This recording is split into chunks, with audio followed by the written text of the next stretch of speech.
We've already sent millions of doses, millions of doses, and millions more to come by next week.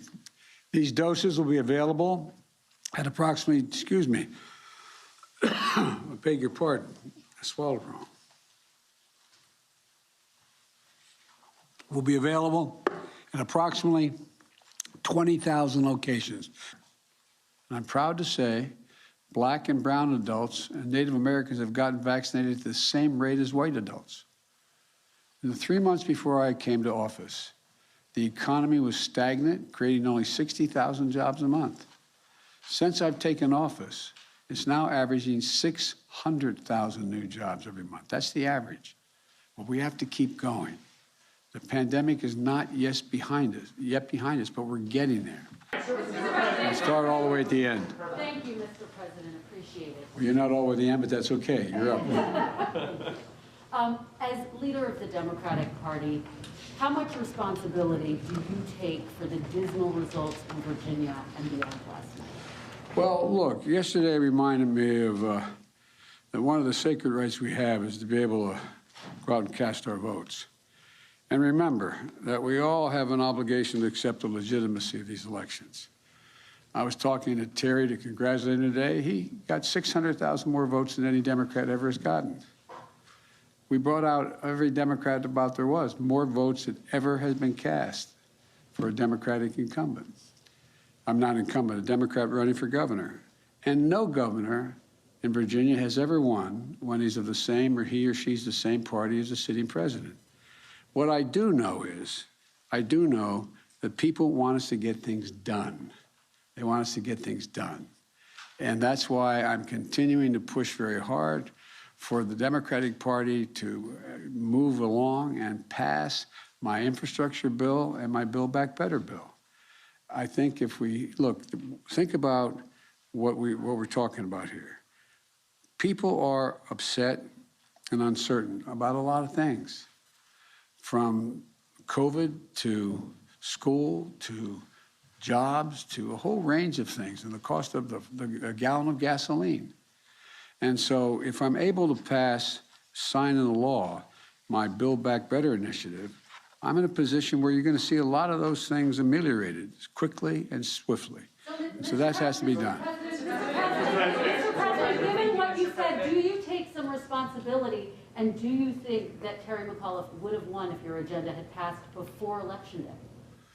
Well, I think we should have passed before Election Day, but I'm not sure that I would be able to have changed the number of very conservative folks who turned out in the red districts who were Trump voters, but maybe.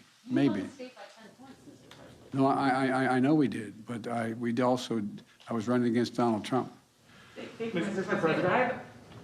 What should Democrats possibly do differently to avoid similar losses in November, especially as Republicans are now successfully running on culture war issues and false claims about critical race theory? Well, I think we should produce for the American people. Look, one of the things that is important to understand, if they pass my legislation, we're going to be able to reduce the price. People are going to see a reduction in the price of the drugs they have to get, because Medicare will be able to negotiate and lower the price of drugs. If they pass my legislation, you're going to see that nobody, and some of you who have children in daycare or children in child care, you're paying up to $14,000 a year if you live here. You will never have to pay that much money if you live in Washington or wherever you live, not more than 7% of your income. They're going to see that, they'll get tax breaks, genuine tax breaks. If that's Trump, to tell him I'm busy. Bad joke, but anyway. But the point is that we have to move and make it clear that what we've done is increasing their look. People need a little breathing room. They're overwhelmed, and what happened was, I think we have to just produce results for them to change their standard of living and give them a little more breathing room. My question is, what's your message, though, for Democratic voters, especially Black voters, who see Republicans running on race, education, lying about critical race theory, and they're worried that Democrats don't have an effective way to push back on that?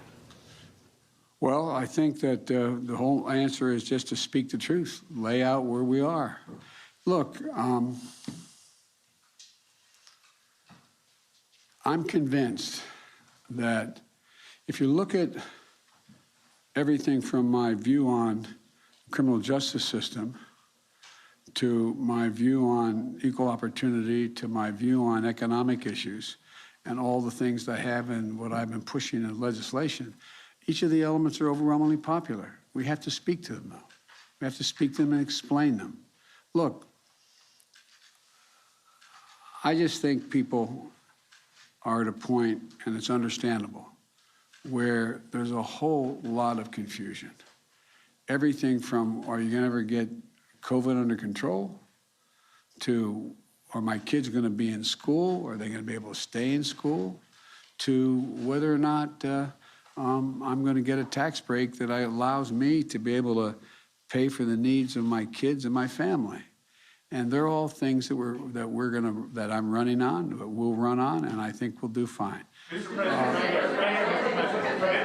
President. This ought to be good. I think so too. About the way forward, Mr. President, as you were leaving for your overseas trip, there were reports that were surfacing that your administration is planning to pay illegal immigrants who are separated from their families at the border up to $450,000 each, possibly $1 million per family. Do you think that that might incentivize more people to come over illegally? If you guys keep sending that garbage out, yeah, but it's not true. So this is a garbage report? Yeah. Okay. So $450,000 per person. Is that what you're saying? That was separated from a family member at the border under the last administration. That's not going to happen. Okay, and then just a follow-up, because you mentioned Trump a couple times. When you went to try to help Terry McAuliffe a couple weeks ago before you left, you mentioned Trump 24 times. Do you still think that voters really want to hear you talking about Trump more than the issues affecting them every day? Well, the reason I mentioned Trump, if I didn't count the times, is because the issues he supports are affecting their lives every day, and they're a negative impact on their lives, in my view. Thank you all very much. A year before the midterm election, sir, is the Democratic Party too woke? Congratulations, Democrats, on getting that bill passed.